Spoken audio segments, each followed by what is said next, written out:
Hello and welcome to the Marine Channel. We're here at the Dusseldorf Boat Show 2025 and I've got a couple of boats that I really are excited to show you.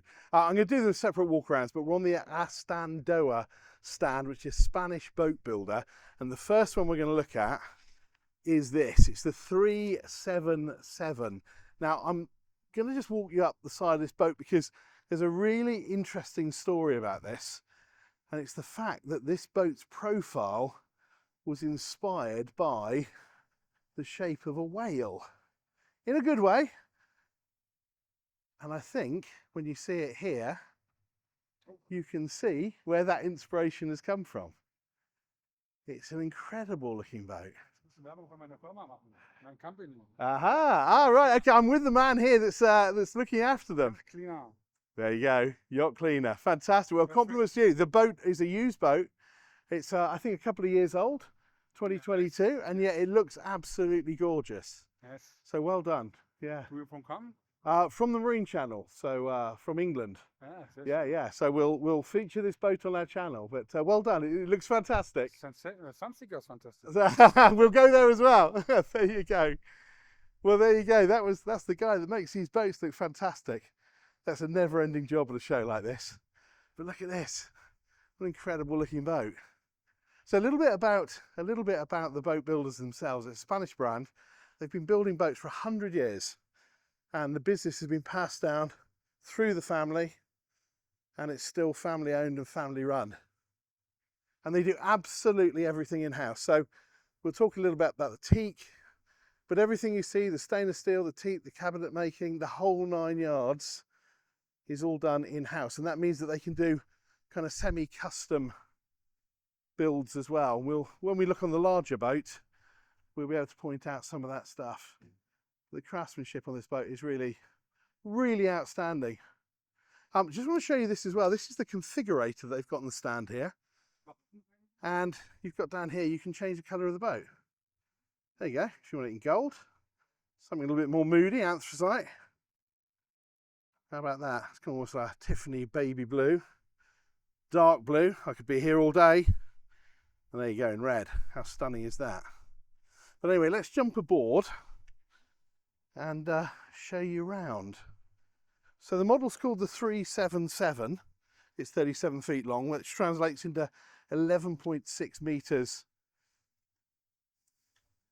And the first thing we're struck with, obviously, is this large bathing platform here. Now, there's been a bit of an incident. The power feed for this boat's failed. Not the boat, but the feed to it.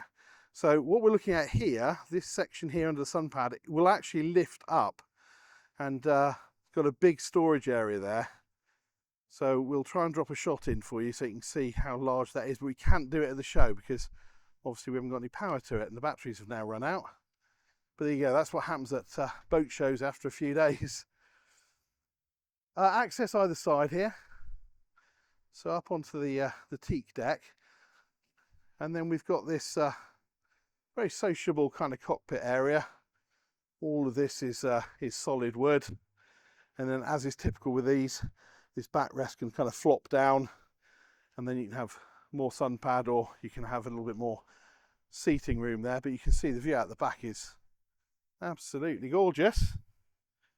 The other thing that struck me as quite clever, or very clever actually, is how we got these fenders stored in here. So these are like sort of fender pads, and they go in the side here, and then you just latch them around here.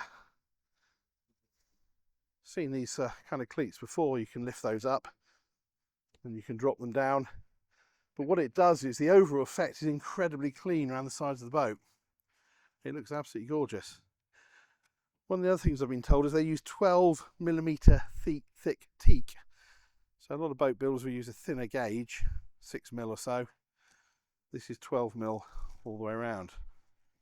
We'll talk about engines a little bit. So engine access, this has got inboard power, but you can have outboard power. So this particular one's got a pair of Volvo Penta 270s. Gives it top speed about 35 knots. The other option is to have triple outboards on the back. So you can actually have 3 Yamaha 440s, and that will take you up to 57 knots. Yeah, 57 knots. Quite extraordinary. Okay, let's look at the sort of catering area, as it were. So we've got a sink here. Again, one of the little details here, when you look inside, all that cabinet making, all solid wood, all done in that factory, as I said earlier. So you've got lots of storage along here. Got a fridge in there, and then you've got another refrigerated drawer just down here as well. And then you've got a single hob induction burner there, and little sink. And then, as I said, these fenders are all stored neatly. Under the T-top here, so this is standard on this boat. The only thing this boat's had is an upgrade, so it's been kind of colour coded. So this would ordinarily come white, but I think this darker colour looks great. As I said, you can play around with all this on that configurator, which is fantastic. Let's move around here to the helm position. So we've got triple seats here. You can see at the moment the bolster is in the up position, but you can drop that down when you're cruising at lower speeds. If we slip in here behind the wheel, we've got a rather nice view out of this large single piece screen.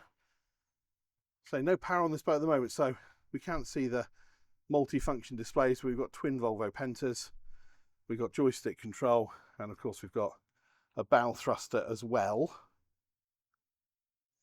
So let's make our way up to the bow. Really nice deep sort of side gunnels here. Nice broad walkway.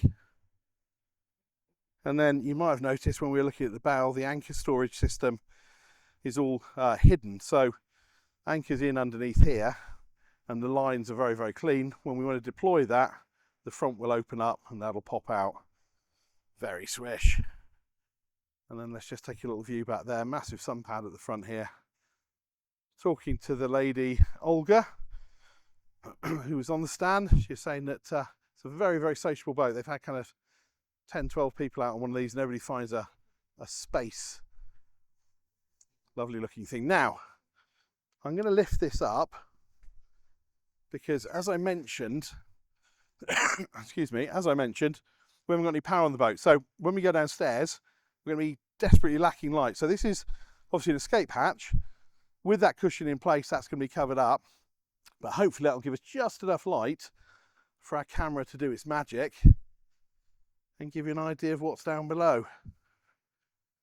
So here we are.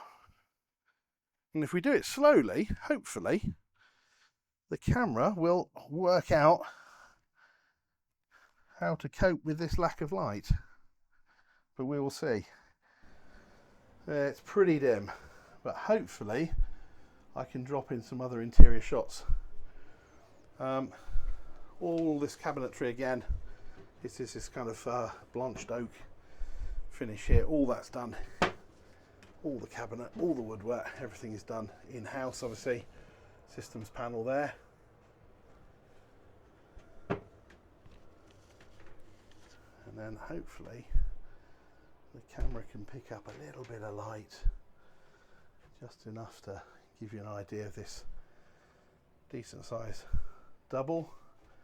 There's a TV up here. You see that? Bear with, bear with. And then under the sole of the deck area, we've got another couple of berths there, and they're really generous berths. So not masses of headroom, but once you're in bed, that doesn't really matter. And the other thing that's nice is you've got a really decent size bathroom. There you go. Camera's doing rather well now. So nice big porcelain sink, nice loo, and a separate shower with a glass panel, which is always great because that means that you don't splash water over all your toiletries and that are in this area.